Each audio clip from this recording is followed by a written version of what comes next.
Gab et Marie t'expliquent la grammaire.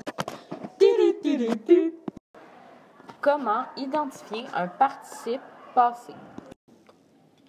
Tout d'abord, que faut-il savoir? Avant de travailler les participes passés, il faut comprendre et savoir interpréter les différents groupes de mots. Il faut également comprendre les différents temps de verbes et leurs terminaisons. Pour terminer, il faut savoir ce qu'est un auxiliaire. Comment distinguer le participe passé?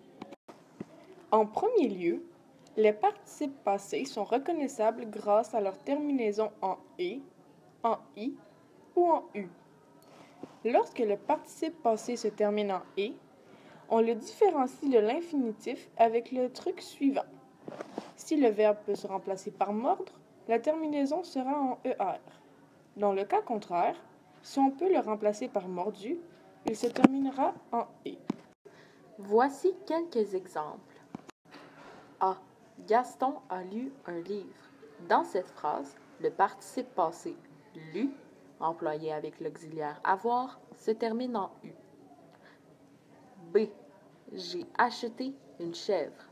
Dans cette phrase, afin de savoir si le participe passé doit se terminer en « et », nous devons le remplacer. J'ai mordre une chèvre. Cela ne se dit pas. J'ai mordu une chèvre. Cela se dit davantage. Donc, le participe passé se terminera en « et ». C. Nous avons bien ri. Dans cette phrase, le participe passé rit, employé avec l'auxiliaire avoir, se termine en « i ». D. Henriette a joué à la balle. Dans cette phrase, le participe passé jouer, employé avec l'auxiliaire avoir, se termine en « et ». Différentes façons d'utiliser le participe passé.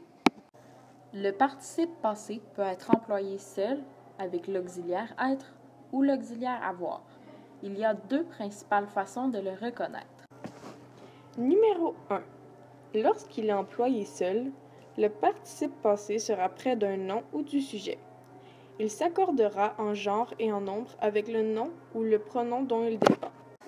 Exemple. A. Le chef a fait un dessert flambé. Dans cette phrase, le participe passé flambé reçoit son genre et son nombre du mot dessert, employé au masculin singulier. Ce participe passé est employé comme adjectif. Exemple B. Ébloui par la lumière, Gérard met ses lunettes de soleil.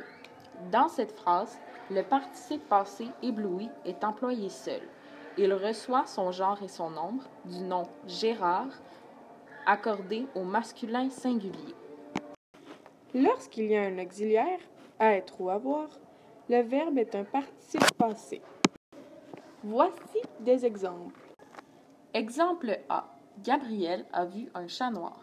Dans cette phrase, le verbe étant a vu, le participe passé vu est employé avec l'auxiliaire avoir.